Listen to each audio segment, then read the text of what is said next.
We are recording, so Doug, whenever you're ready, go ahead and take it away. Dr. Ilia Kolochenko, welcome to the Insight Jam. Thank you for having me here today. Well, it's a pleasure, and there's a lot of things I want to cover, but I'll start simply enough. What is the largest threat facing the enterprise right now in terms of network security? So that's a great question, and probably I'd say that one of the most important challenges that we currently observe on the market is imperfect or incomplete cybersecurity management and strategies. Because we're all talking about AI, we're all talking about the eventual impact of generative AI on cybercrime, how it can be misused by cybercriminals. We are also talking about state-of-the-art cyber defense solutions. We're talking about cyber resilience programs. We have a lot of great vendors that offer amazing solutions and products, but I believe that the challenge is in cybersecurity management and cybersecurity strategy, because we can't have all state-of-the-art products, best red teamers, best blue teamers, best compliance experts.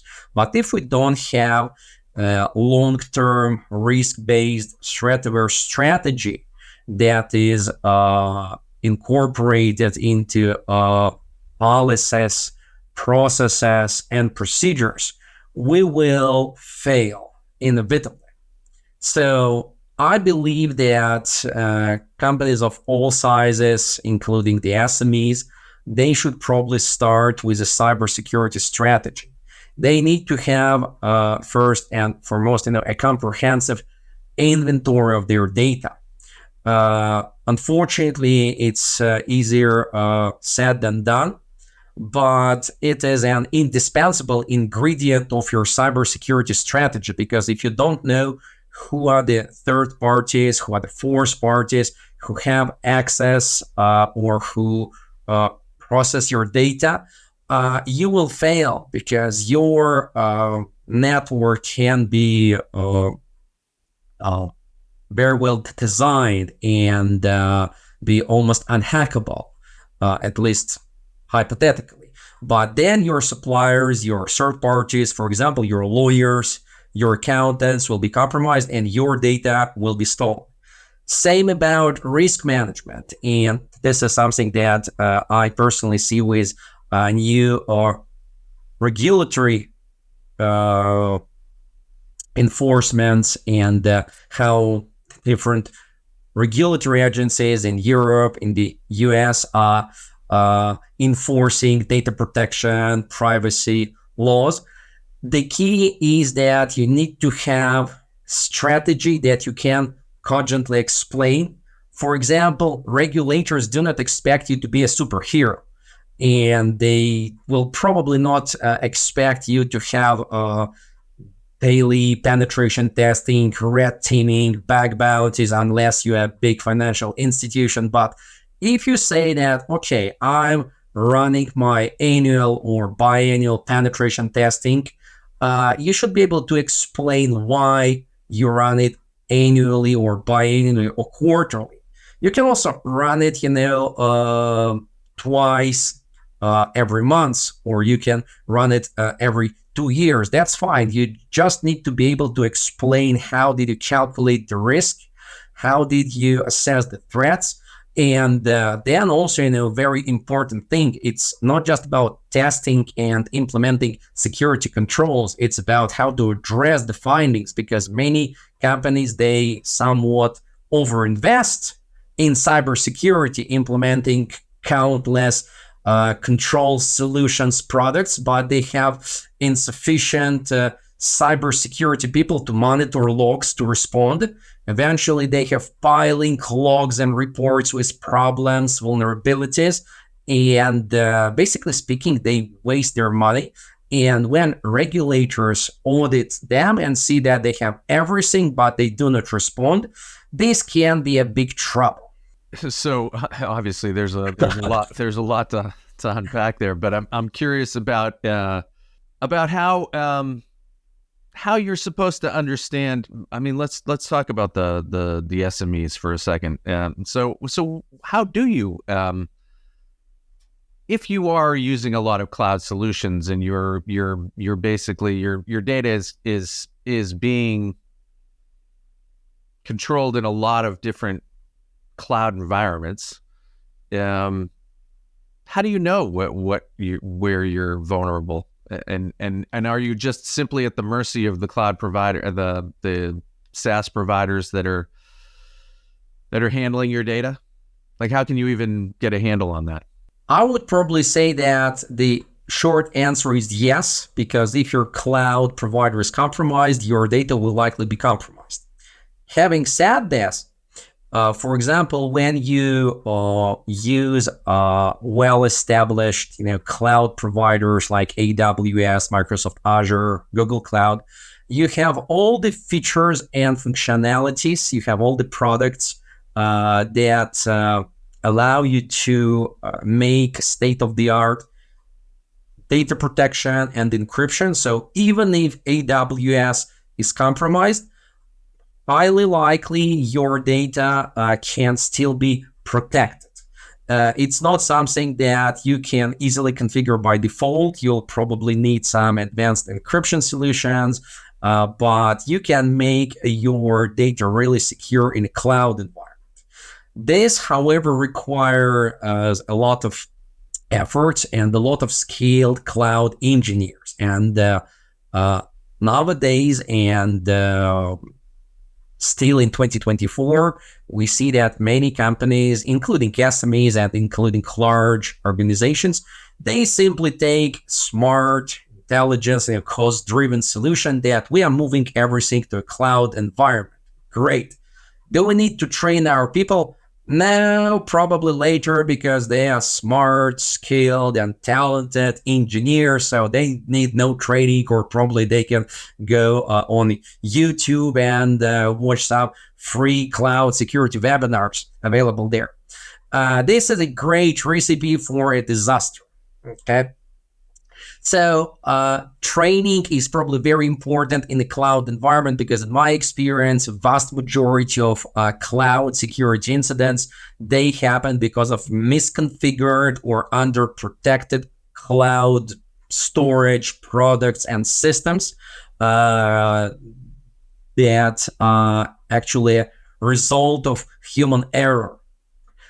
Also, talking about control of your data, I would probably say if you trust your cloud provider, for example, AWS, I think your data can be considered as safe, okay? With most of cloud providers, you can also choose where your data will be physically stored. This becomes an important question in many countries because, for example, now there's a growing trend that certain type of data, including obviously personally identifiable data, financial records, healthcare information, they must be stored physically on the soil of a specific state. And this is a trend that we clearly see in Europe, Middle East, Asia. So I think, physical storage is becoming an important part of your cloud service provider selection process. But if you have skilled engineers and you invest in training and you're continually improving your cloud security posture management, I think you all can have pretty good visibility, inventory, and control of your data stored in the cloud.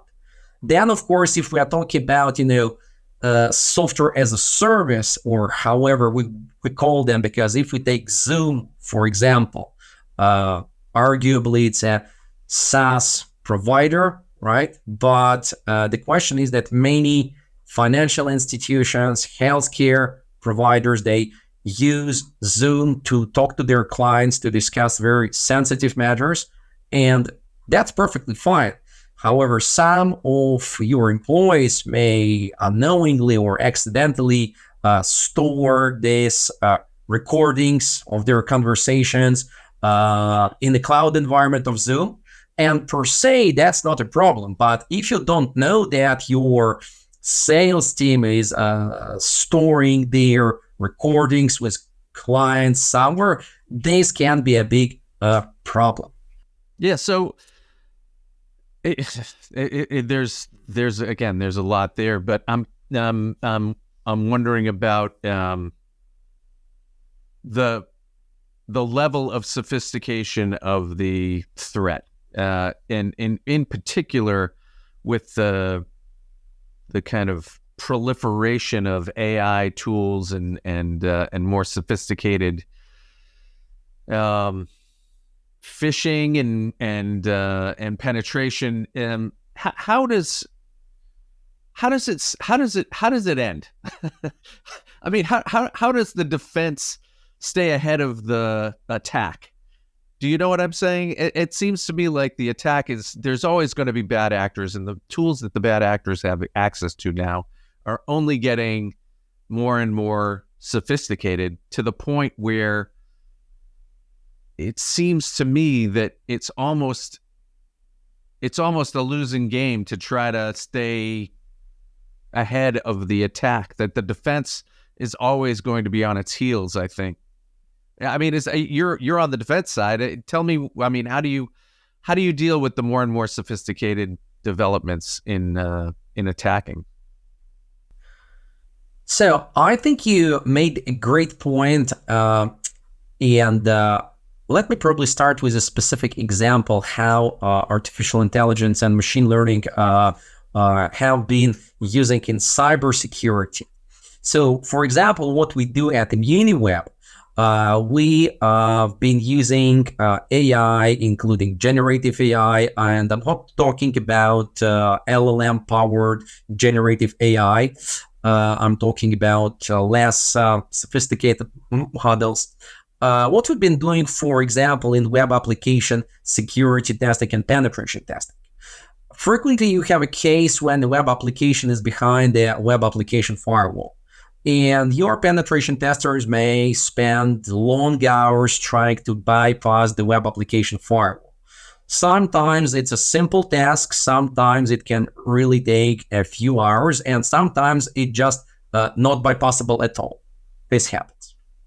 So, and this is fairly, I would say, a simple but laborious and time-consuming task. So instead of trying to find more vulnerabilities, more advanced vulnerabilities, your penetration testers are busy trying to bypass a web application firewall because they found a SQL injection.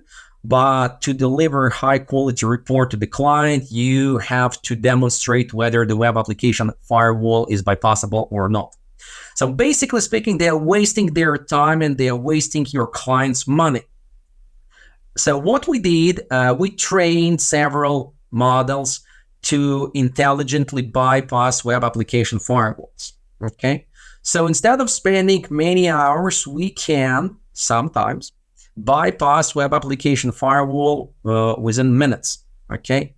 Of course, it all depends on a specific vulnerability. Okay. For example, even if it's a simple cross-site scripting, it depends whether you can inject your code into a JavaScript, into HTML, what kind of characters you can inject, whether you have any limit on the number of character, and many other technical details may actually impact the time and the bypassability of the web application firewall. But if it's a standard case, highly likely we will successfully bypass the web application firewall quickly and without spending any minute of human time. And instead, our penetration testers will invest their time in detection of more sophisticated, more interesting vulnerabilities. Okay. Having said this, you may have a very unusual web application firewall. Okay, or it can be new standard, web application firewall that is very widespread on the market, but it may have in a very bizarre configuration. Or you may have an AI-driven web application firewall that learns from your traffic and also creates AI-generated rule sets. In this case, our artificial intelligence will probably bring little value because we don't have sufficient volume of specific training data. So we'll still need human beings. We'll still need our penetration testers. In a nutshell, AI in penetration testing, security testing, can accelerate and intelligently automate many laborious and time-consuming processes, but we're still pretty far from replacing human beings. And especially when we are dealing with business logic, we still need human beings because we really need to understand the context. Because if we talk about, once again, let's say web application security, frequently we have, I'd say, sophisticated business-related vulnerabilities having nothing to do with a WASP top 10. Okay, for example, we may have a European bank saying, listen, our e-banking must not send any money transfer to non-EU countries. And basically speaking, this is something that vulnerability scanner or AI-driven, AI-powered vulnerability scanner will unlikely detect. So you still need human experts. But I believe that by incrementally implementing AI and machine learning into our testing tools and processes, we can attain a certain level of perfection when and where penetration testers will be investing their valuable time in the most sophisticated tasks and processes that truly deserve human ingenuity, human intelligence, and everything else will be automatically performed without loss of quality. So let's take a step out of the of cybersecurity for just a minute, and let me get your perspective on the bigger AI moment. Where do you see AI starting to replace humans in terms of the IT tech sector? Let's keep it reasonable anyway.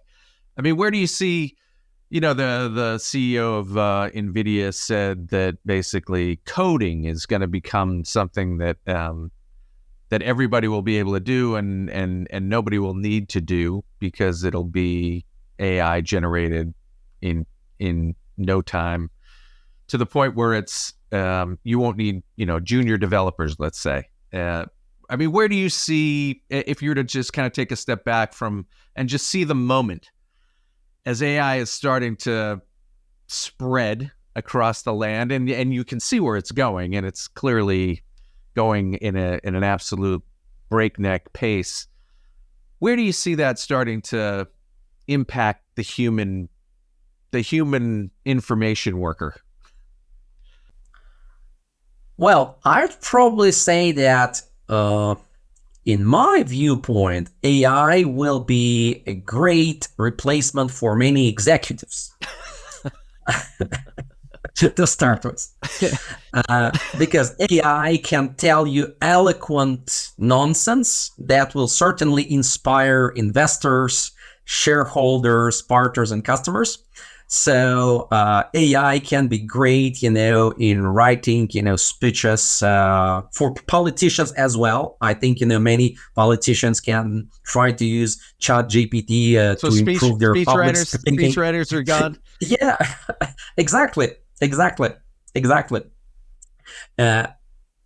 However, talking about technical people, if we are talking about skilled technical people, I'm not talking about senior people having 12 plus years of experience.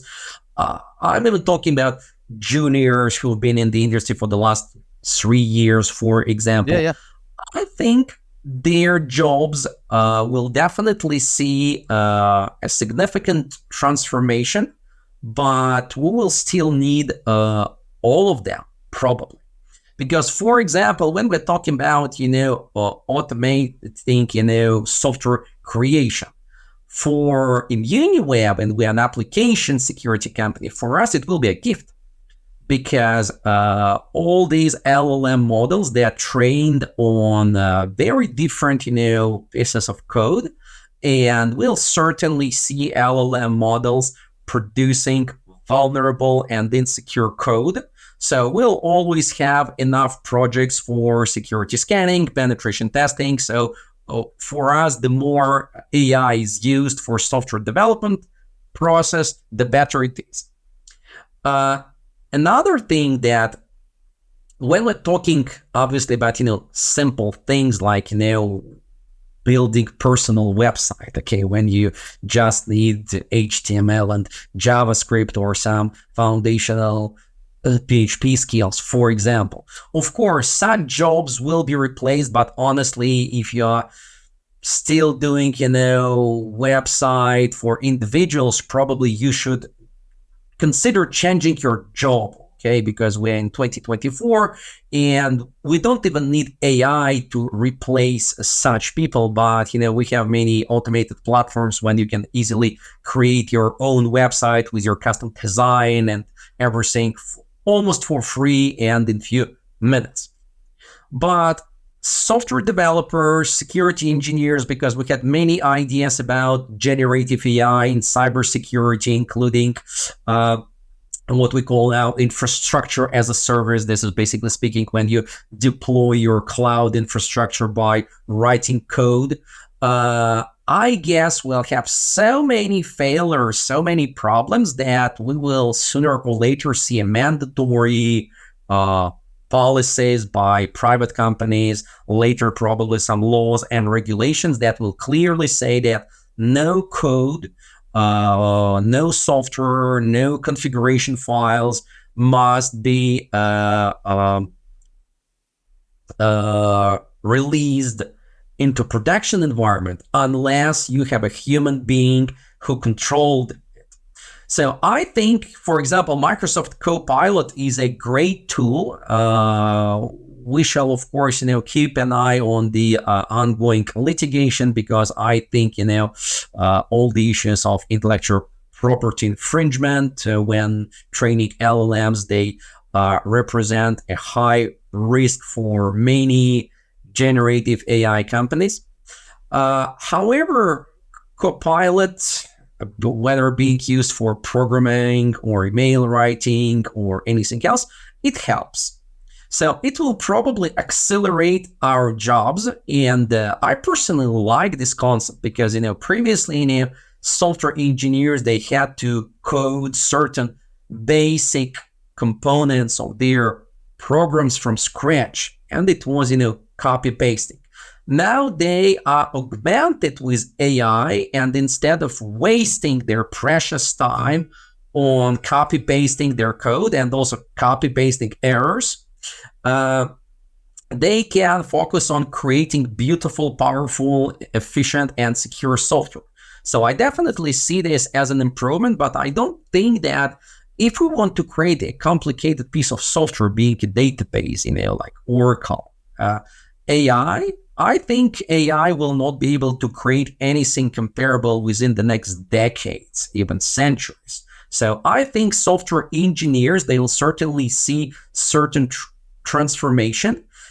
They may not necessarily like it, okay, but I believe that at the end of the day, they will enjoy, because they will be spending more time on creative and interesting tasks instead of doing some routine that they don't really enjoy.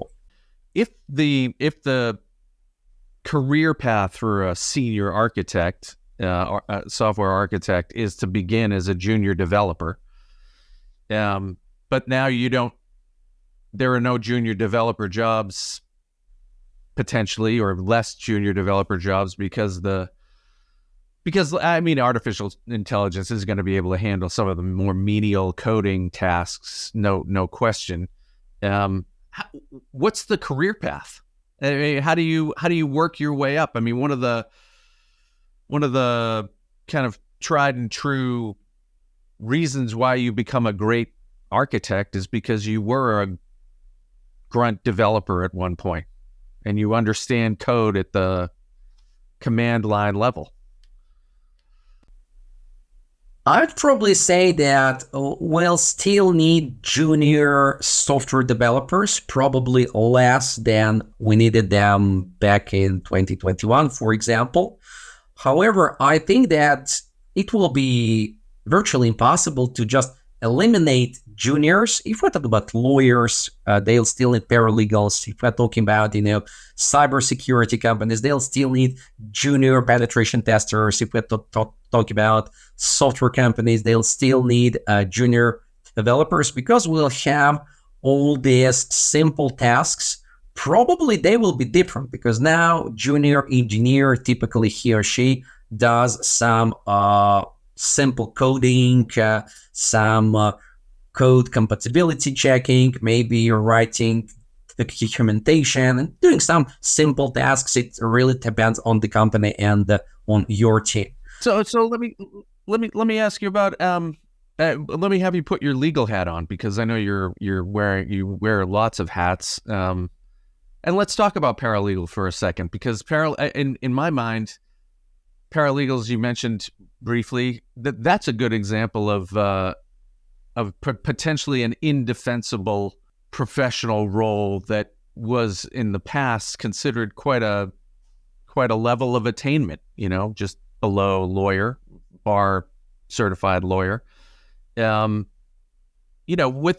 the way that AI is working, and certainly with the way LLMs work, you could see paralegals becoming obsolete. No? Because LLMs are so, they're to a certain degree, given what's in the large language model, they're going to be effectively flawless with regard to crunching and organizing legal briefings. I would respectfully disagree. And let me share some thoughts about the bright future of paralegals. So probably first thing to say here, that in some law firms, paralegals are even more valuable than lawyers. I would agree. To be honest. Then paralegal is not just about conducting some legal research, because I recall when internet became like mainstream in the late 90s, we had similar trends. I don't remember them personally because I was young and I was not a lawyer, but talking to my fellow lawyers now, they tell me about those beautiful days when everybody was kind of excited, saying, now you can find any settlement agreement, any contract in Yahoo or in the pre-Google era. So everybody was like super excited, like, we need no lawyers anymore. Lawyering is dead. Not really. Then we had emails, and it was also a lot of excitement about, paralegals saying, paralegals used to do some important tasks like sending documents, receiving documents from courts, making all the filings. So we need no more paralegals. No. And eventually, I'd say we have more lawyer, much more lawyer than we used to have them in early 90s. We have more litigation, we have more cases, we have more work. Of course, lawyers have no bookshelves in their offices anymore. Some do, but it's just a question of interior design. They go to online databases, and yes, with LLMs, with even I'd say without LLMs and without AI, we had many great tools for case law search, for e-discovery, for data classification, for triage. And lawyers and or paralegals, depending on the law firm, they've been successfully using these tools to accelerate, to optimize their workflows. And I believe that paralegals will simply have new kind of tasks because in 90s they had a lot of paperwork, working with physical documents and going to courts. Now they probably have a lot of digital work, and probably they'll have even more. But I guess litigation and access to justice will become more affordable, and that's certainly a very good trend that I personally like, because you will be able to produce more legal work in the same period of time. So lawyering hour will become more affordable. At least I can see that some law firms now trying to reinvent their pricing while staying profitable and even earning more money than they used to. They make their services more accessible. And this is good. And I also think for judges, for law clerks, it will also be beneficial, because it used to be very paper-driven, paper-intensive process. Now we can use AI to summarize a complaint, to predict whether this case can win in this specific state or federal court, because it's not just about the law, it's also about procedure, it's about evidence, it's about many other things. So I believe that paralegals are safe, and they will probably just have slightly new roles, new tasks, but they will still play an important role in the litigation process. And I believe that with this new AI, I would say, here we'll have even more work for lawyers, because we'll have more businesses and they'll have more disputes and they'll need more lawyers. And I hope that not only law firms will follow this acceleration with AI, but most importantly, courts and our judicial system should, because if we have efficient lawyers, efficient private parties who are willing to resolve their disputes in courts, but courts still use, somewhat outdated or slow IT systems, then we'll have a huge bottleneck, and probably people will be very disappointed in our judicial system. So let's talk about liability. You mentioned potential liabilities around LLMs, copyright issues, and so forth. I'm curious your opinion on that. So these LLMs are I would use the term dubious in terms of the in terms of the data sets, in terms of the authorization of data being used, and the copyright infringement potentials there. I mean, where do you see that shaking out in with regard to how LLMs have been organized, the data that they've ingested, and ultimately the data that is produced out of the artificial intelligence interfaces that are extracting from these LLMs? I mean, where do you see the liability issues around that? That's a very interesting but complex question.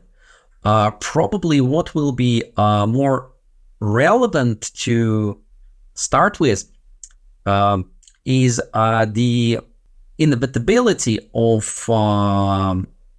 certain settlement between AI vendors and copyright owners. Let me explain what I mean. Even if we assume that sooner or later it will be decided that no LLM has ever infringed any copyright and everything large AI vendors been doing is perfectly legal, let's assume this. What we'll see is the following. People, I'm talking about journalists, I'm talking about lawyers, I'm talking about medical doctors, all qualified and intelligent people who've been writing their personal blogs, their video blogs, their podcasts, everything. What they'll do, they'll say, all right, you're stealing my content, because when your content is just, used, utilized, I don't say exploited to produce, commercial service, and you're getting no money from it. In my opinion, it's at least unethical. People certainly realize this, so they'll say, okay, fair enough. I'll put a paywall on my blog, on my YouTube channel, so I'll stop producing this content openly, and this will certainly cause certain harm to our society, because access to knowledge, to high quality knowledge, will be restricted. And generative AI companies, they'll be forced to pay journalists, lawyers, medical doctors to use their scientific articles, blog posts, videos, whatsoever for training, because LLM, for many purposes, unless we're talking about history, okay, something that is very stable. If we talk about law, if we talk about politics, if we talk about biology, if we talk about cybersecurity, LLM continually need new, fresh, up-to-date data. And then I think we will find a model, okay, probably it will be like a internationally adopted licensing model, when every journalist, for example, or every software engineer, instead of just posting his or her code on GitHub saying, use it, he or she will have a choice. Either they can say, listen, I don't care, I'm giving my content for free. Use it. For AI training or anything else, use it. But nobody's being asked that right now. Exactly. Nobody. Exactly. And there's no precedent at all for permission on any of that. And I don't see the AI solution providers looking for that answer. I mean, they're just buying data, massive amounts of data from wherever they can get it. If they don't just scrape it straight up.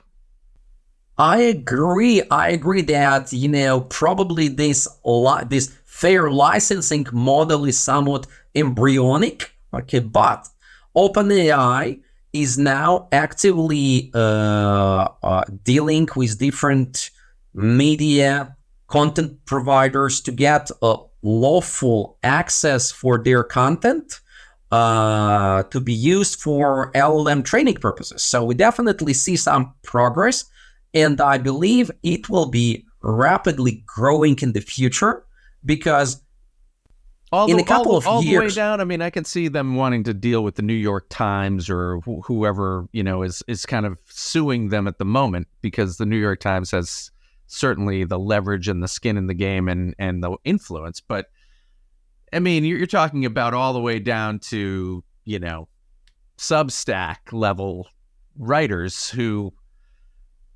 are getting scraped. I think they will have more opportunities. Certainly not in 2024, but I guess 2025, 2026 sound like reasonable. So what will probably happen, most content publishing platforms, for example, YouTube, for example, Medium, for example, GitHub, they will have a possibility that every author will say, listen, if you want my content, you can buy a subscription.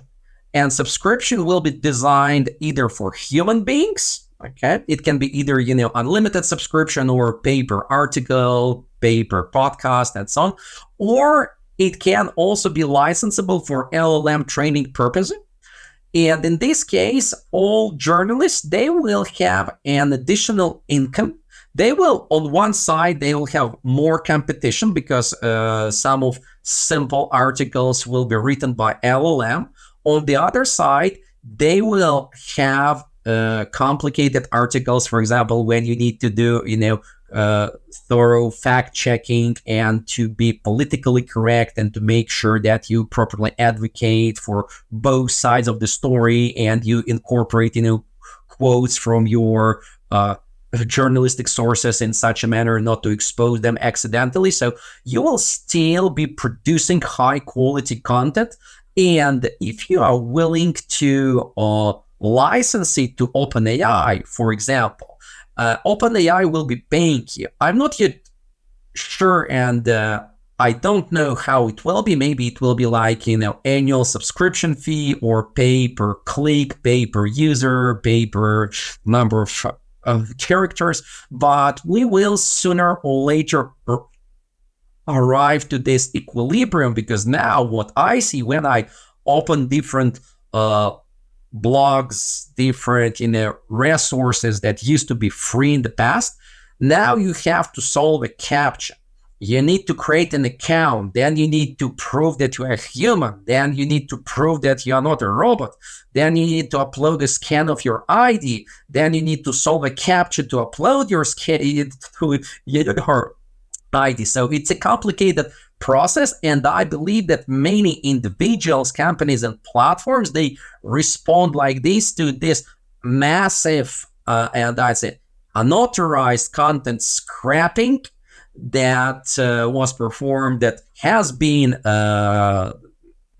going on for some time now. I mean, yeah. I would argue that almost everything on the public web has been scraped. I mean, certainly most of YouTube, I would say, has been scraped, and whatever WordPress blogs are out there and whatever other public articles are out there have been scraped. I mean, massive. I mean, the data sets are astronomically large that are being acquired, and I'm encouraged to hear what you're suggesting. I think that would be a wonderful evolution for shared value of human creative knowledge, but that is not the precedent that's been set. The precedent that has been set is that we have access to anything we want, and we'll take whatever we want, and we're not going to even acknowledge that we owe anybody anything. And it's required I think it was the New York Times basically to start to sue OpenAI for the things that they've been scraping, which is so. While we have a little bit more time, I want to keep going down this path of AI and liability. We had a guest on the podcast last week who suggested that that what I was suggesting in the inevitable evolution of AI, that once AI has reached a certain level of sophistication, and then you apply quantum computing, which is coming as well on top of it, that there will be no encryption that can withstand the compute power and sophistication at unencrypting encryption. There'll be no encryption. And you know this better. You would know this better than I do. His reaction to that and his thoughts around that was effectively that the people who collect your data, let's say a bank or whatever service you use that collects your data, will eventually realize that the data represents a liability to them, and they will not want the data anymore, because there's no way to protect the data from what bad actors will have available to them, and the levels of horsepower and sophistication in terms of unencryption or all the things that you're trying to protect against. I'm curious where you see that all heading, because is it a future where encryption will no longer be good enough? Is there a future where encryption is no longer good enough? So to answer the question, I don't think so. And while we're doing a lot of progress in quantum computing, I don't think that encryption will be dead, at least during next decade. I'm pretty confident that we are safe. Also, I would not overestimate the importance of encryption. Of course, I'd say the importance of cryptography. Cryptography is used for authentication. This is probably one of the biggest problems. I guess authentication will become bypassable. It's also used for encryption and many other purposes. However, it's not absolutely indispensable. I cannot imagine a resilient IT system without encryption, without strong authentication, where cryptography is used almost everywhere. However, I think if we suddenly find that our current encryption algorithms becomes too weak, we'll find a way using quantum computing how to reinvent them, how to enhance them. So we'll certainly find a solution, I think.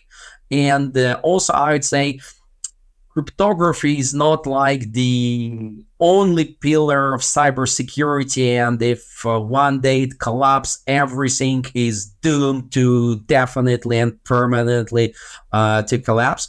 No, it will certainly be a very interesting challenge, but I guess we have great cryptographists, we have great scientists who will find and fix the problem.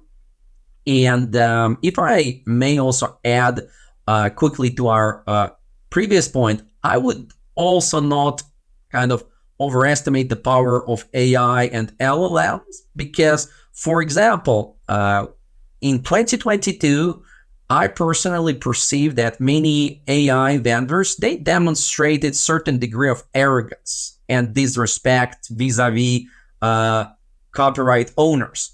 Now we start seeing that they are becoming more interested in negotiations and acquiring rights for intellectual property because they collected, as you said, they collected virtually all publicly accessible data. And some of them were very happy, very excited, saying, now we managed to kind of, vacuum clean the knowledge of the humanity. So we own it. That's great. Then they realized that in addition to hallucinations and other, I'd say, purely technical problems, they found, foundational problems. They scrapped all the articles from all the media, for example. Okay. And then they found that some articles have been written in a politically incorrect way, or that even, external threat actors, including foreign state actors, they've been manipulating this content, and you can have, incorrect, flagrantly incorrect facts or statements, or very bad ideas that are being promoted in certain articles. So they collected all kinds of data, including toxic data, and most of them have no means to distill the data. So they will be required, I think, to find new ways how to collect the data, to carefully verify their sources. And this will require, sort of handpicking, of trustworthy content. And in this case, AI vendors will be required to politely knock to journalists' doors saying, listen, John or Jane, we really need you. Can you please sell us your intellectual property rights? We need them for our LLM, so we will make money and you will make money. So while we have a few more minutes, where do you come down with regard to liability for protecting data that isn't necessarily your own? So someone is using your system, someone's using your service, maybe it's a cloud, maybe it's some other service that you use, a financial institution. Where do you come down in terms of their liability with regard to data breaches and the personal data that is being stolen? So it's a pretty complicated question, and it really depends on the facts. But if we summarize it, I'd probably emphasize the following. So first, think about applicable laws and regulations. So, for example, if we talk about the United States, you need to consider state law. For example, all 50 states, they have their own data breach notification laws. They have anti-computer hacking laws, not just CFAA, but also state legislation. And many states enacted different laws to address online cyberbullying, cyber sextortion, and many other things. So it's really complex. We need to consider federal laws. Unfortunately, in the United States, at least now, we don't have like overarching legislation that would apply to all industries like the European GDPR. But having said this, even in the EU countries, we have GDPR, but EU member states, they may and they actually do enact national legislation for some specific cases when they are willing to add additional protection to storing or processing sensitive personal data and so on. So if you are dealing in Europe, it's not just GDPR, you should also consider state law. For example, German law, French law, and so on.